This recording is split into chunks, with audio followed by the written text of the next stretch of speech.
بسم آبن ولدن منفس قدوسن حدا أملاق أميننا ملئلتا كبر نزخون اግዚአብሔር نمسجنو እግዚአብሔር بعبيتو مسجانا ገንዘቡዩ بزيت مالك أداماوي بزي لومي مأكلاوي بزي صباح دهراوي زمن زي قصرلو قدم زمنات زنبره نخلو فترتات بزي دخام زفتره نيره الرايو بحري محرت زي لكا قدم عالم زنبره نسو نزل عالم ينبر እግዚአብሔር بعبيتو زتمسجنيو بأكل سلسته خونن كلو بملكوتو جن حديو كريغو زي كال سور كقربو زي كال حوي كدسسو زي كال حيال منفسيو حيالان كقاومو زي كالوم زي شومو نغوس كم ملكوتو أملاخنا كم محرتو أبونايو بسبن بملعقتن بحانت سجدتي سجدلو نوعو كبر مسغانا نقبقو نزل عالم آمين እግዚአብሔር بهبوبነቱ ዓብዩ ሰለስተ ስም ሓደ እግዚአብሔር ሰማይን ምድርን በቃሉ ዝፈጠረ ንፀሐይ በመዓልቲ ንወርሕን ከዋኽብትን በለይቲ ዘሰልጠነ ንሱ ኻልዩ እግዚአብሔር በቅዱስነቱ ዝተቀደሰዩ ሰለስተ አካል ሓደ ባህርዩ ንህልውንኡ ጥንት ወይም ፍጻሜ የብሉን ንዘመኑ ስፍር ቁጥር የብሉን ዘይለቅሕዎ በዓል ጸጋዩ ምኽሪ ጠቢባን ዘጥፍእ ጥበበኛዩ ሓያላን ክለዓልዎ ዘይከኣሉ ጽኑዕዩ ቅልጽም ዕቡያት ዝሰባብር ሓያልዩ ኩሉ ልሳን ንዕኡ ይግዛእ ንሱ ንበይኑ ሓያል ብኢዱ ስልጣን ዝሓዝዩ እምበር ኣብ ሰማይ ኮነ ኣብ ምድሪ ዝመስሉን ዝተኻኸሉን የለን ንዘለዓለም ኣሜን።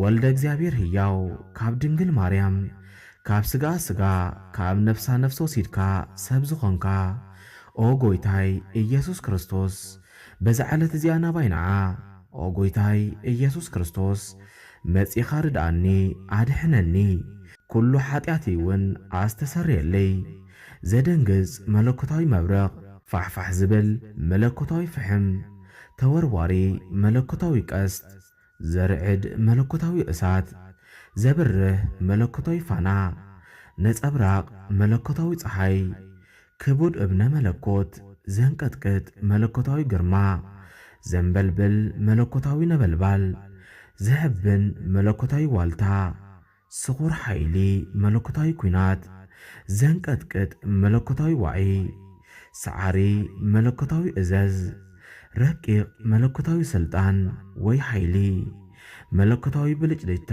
ነጸብራቕ ዘብርህ መለኮታዊ ጸዳል ብርሃን ዝተሰሓለ መለኮታዊ ሰይፍ ዘብርህ መለኮታዊ ቃል ኣስገራሚ መለኮታዊ ነበልባል ዝቆራርጽ መለኮታዊ ስሕለት ዘብርህ መለኮታዊ ወርቂ ንጹህ መለኮታዊ ባህሪ በሊሕ መለኮታዊ ምሳር ምጡቕ መለኮታዊ እምባ ዝተነጻጸረ መለኮታዊ ቀስት ርሱን መለኮታዊ ሙቐት ነበልባል ነበልባሉ ዘንወሐ መለኮታዊ እሳት ሰዓሪ መለኮታዊ ኃይሊ ገዛኢ መለኮታዊ ህቡብነት ስፍሓት ኣድማስ ዘለዎ መለኮታዊ ብርሃን ብሓዊ ዝተከበ መለኮታዊ ዝፋን ኣማን ብኣማን ንዘለዓለም ኣሜን።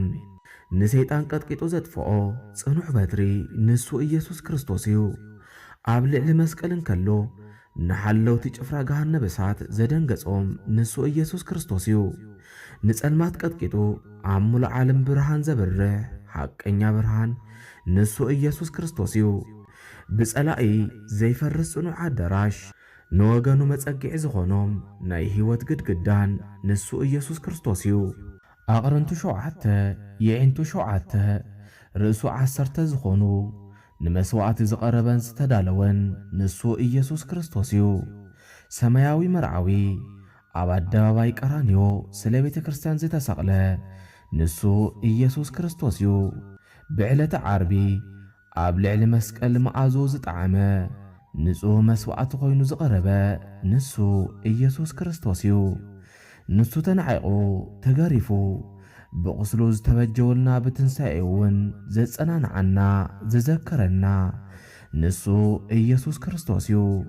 ኣብ መንጎ ሰብን እግዚአብሔርን ዘሎ ናይ ጽልእ ግድግዳ ኣፍሪሱ ኣብ ሰሌዳ መስቀሉ ብደሙ ቀለምነት መጽሓፍ ሕይወትና ዝጸሓፈልና ንሱ ኢየሱስ ክርስቶስ እዩ። ሎሚ እውን ብጸሎት ኣዴና ቅድስቲ ድንግል ማርያም ልመና ኃጢአትና ካስተሰርየልና በደልና ክድምስሰልና ንለምኖ።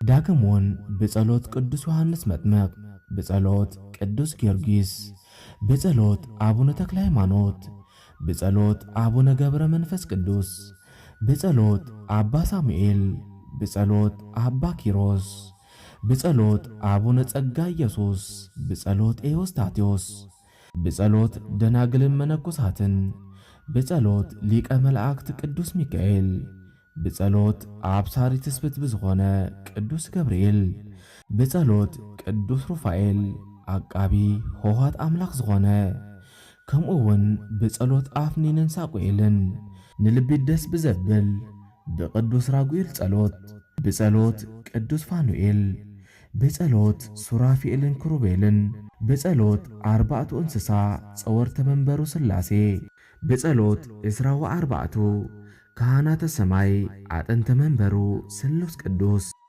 ብጸሎት ተስዓ ወተስዓቱ ነገደ መላእክት፣ ብጸሎት አእላፍ መላእክቲ፣ ብጸሎት ቅዱሳን መላእክቲ፣ ብጸሎት ሊቃነ መላእክት፣ ብጸሎት ቀዳሞት አቦታት ነቢያት፣ ብጸሎት ሐዋርያትን ሰብአ አርድእትን ንእግዚአብሔር ደስ ዘብሉ፣ ብጸሎት ጻድቃንን ሰማዕታትን ካብ መከራ ሥጋን ካብ መከራ ነፍስን ሓልወና ንዘለዓለም አሜን።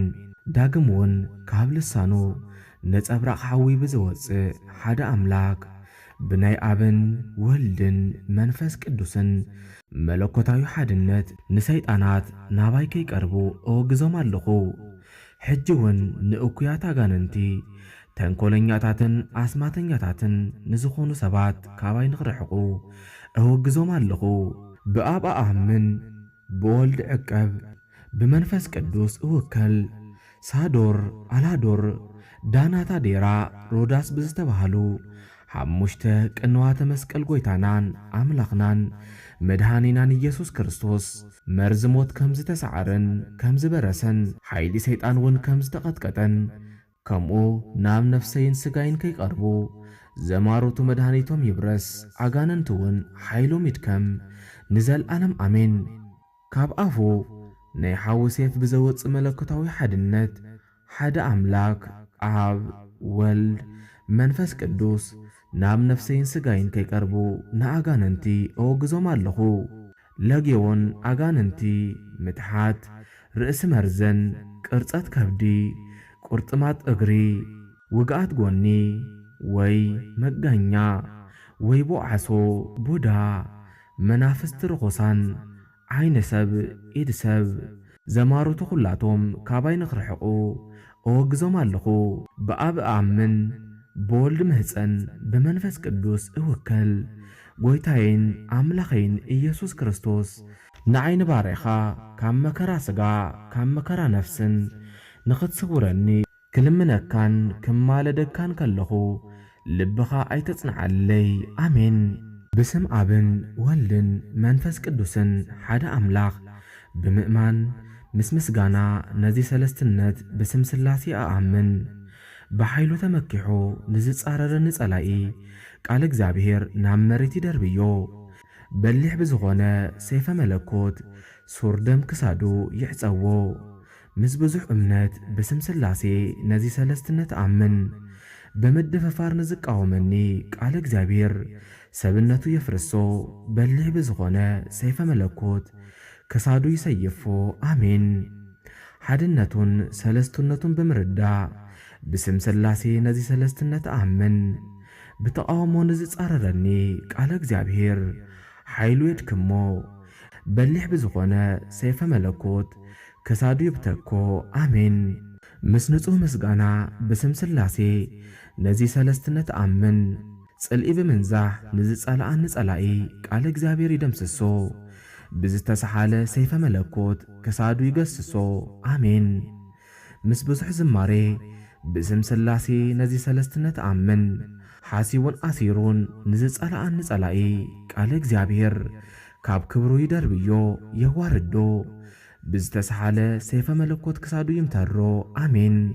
ብዘይገለ ጥርጥር በስም ሥላሴ ነዚ ሰለስትነት አምን አትሬሮ ከጻልአኒ ንዝደለየ ጸላኢ ቃል እግዚአብሔር ናብ መሬት ደርብዩ ይበትኖ ብስሑል ሰይፈ ሥላሴ ክሳዱ ይሕነቆ ብዘይ ተገራጫዊ ብስም ሥላሴ ነዚ ሰለስትነት አምን ተዛሪቡን ዘቐይመኒ ጸላኢ ቃል እግዚአብሔር ናብ ሽግር ይደርብዮ ብዝተሰሓለ ሰይፈ መለኮት ክሳዱ ወጢሩ ይበጥሶ አሜን። ብዘይ ምቅላል ብስም ሥላሴ ነዚ ሰለስትነት አምን ቃል እግዚአብሔር ንጸላኢኤይ ካብ ሱሩ ይንቀሎ ብዝተሰሓለ ሰይፈ መለኮት ክሳዱ ወቂዑ ይቕተሎ አሜን። ብዘይገለ ተቓርኖ ብስም ሥላሴ ነዚ ሰለስትነት አምን ንዝተናኸውለኒ ጸላኢ ቃል እግዚአብሔር ይኾንኖ ብዝተሰሓለ ሰይፈ መለኮት ክሳዱ ይጐንድቦ አሜን። ብዘይገለ ተድሕሮ ብስም ሥላሴ ነዚ ሰለስትነት አምን ንዝጻብኣኒ ጸላኢ ቃል እግዚአብሔር ይውግኣዮ ብዝተሰሓለ ሰይፈ መለኮት ክሳዱ ይጸጋዐዮ አሜን። ብዘይገለ ተድሕሮ ብስም ሥላሴ ነዚ ሰለስትነት አምን ፈታዊ ተመሲሉ ከጥፍኣኒ ንዝደሊ ጸላኢ ቃል እግዚአብሔር ይቕዘፎ ብዝተሰሓለ ሰይፈ መለኮት ክሳዱ ይቑረጾ ብዘይ ምሕሳው ብስም ሥላሴ ነዚ ሰለስትነት አምን እናበደለ ከጥቃዓኒ ንዝመጽእ ጸላኢ ቃል እግዚአብሔር ይሸንክሮ ብዝተሰሓለ ሰይፈ መለኮት ክሳዱ ሃሪሙ ደሙ የፍስሶ አሜን።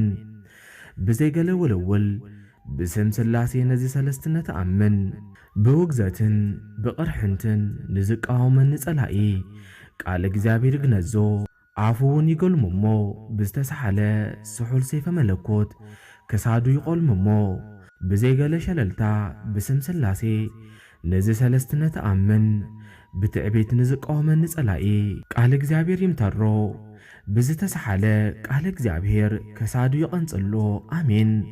ብዘይጉለት ብስም ሥላሴ ነዚ ሰለስትነት አምን ጋሻ ተመሲሉ ከጥቃዓኒ ንዝመጸ ጸላኢ ቃል እግዚአብሔር መዓሙቕ የውርዶ ብዝተሰሓለ ሰይፈ መለኮት ክሳዱ ይሕረዶ ሰለስትነት ምስ ሓድነት ሓድነት ምስ ሰለስትነት ብዘይ ምፍለላይ ብስም ሥላሴ ነዚ ሰለስትነት አምን ደጋጊሙ ንዘጥቃዓኒ ጸላኢ ቃል እግዚአብሔር ይቐጥቅጦ ብዝተሰሓለ ሰይፈ መለኮት ክሳዱ ይሰንጥቆ አሜን።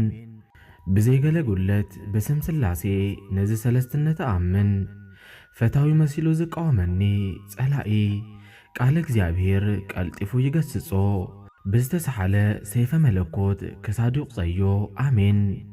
ብዘይገለ ዕረፍቲ ብስም ሥላሴ ነዚ ሰለስትነት አምን ንዝዘልፈንን ንዝጸርፈኒ ጸላኢ ቃል እግዚአብሔር ብድፊት ይጽድፎ ብዝተሰሓለ ሰይፈ መለኮት ክሳዱ ይቕዘፎ አሜን።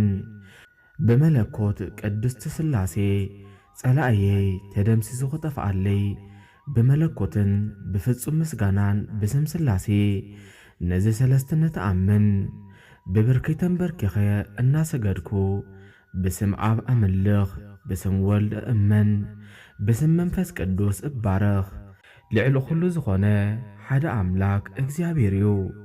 ብመለኮቱ እሾኽ ኃጢአት ዘቃጽል ካብ ብርቱዕ ጸላኢ ጽንዕቲ ብዝኾነት ኃይሉ ዘድሕን ንሱ እዩ። ግዜን ዘመንን ዘይቅድሞ ሓደ አምላኽ ብዝኾነ አብ ወልድ መንፈስ ቅዱስ አምን እተአማመንውን ዘይከፋፈል ሰለስተ ገጽ ሓደ አረአያ ሓደ አምሳል ብሩኻነ ቃል ሥላሴ በሓድነት ብሰለስትነት ንዘለዓለም ይነብር።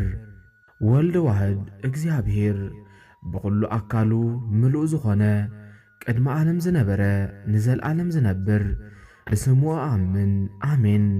ድቃስ ድኻም ዘይብሎም ትጉሃነ መላእክቲ ሰማይ ኦ እግዚአብሔር ሓያል ምስጋና ዕቤቱ ኣብ ሰማይና ምድርን ዝመልአ ብምዃኑ ቅዱስ ቅዱስ ቅዱስ እናተባሃልካ ተመስገን እናበሉ የማልዱ ኦ ጎይታዬን አምላኸይን ኢየሱስ ክርስቶስ በዚ መለኮታዊ ሰይፈ መለኮት ንዓይኒ ባርያኻ ካብ መከራ ሥጋ ካብ መከራ ነፍስ ሓልወኒ ንዘለዓለም አሜን ወአሜን። ይኹን ይኩን። አነቃቂሑ ንዝጀመረኒ አጀሚሩ ንዘፈጸመኒ ንልዑለ ባህሪ እግዚአብሔር ክብርን ምስጋናን ይኹን አሜን። ስብሐት ለእግዚአብሔር ወለወላዲቱ ድንግል ወለመስቀሉ ክቡር አሜን።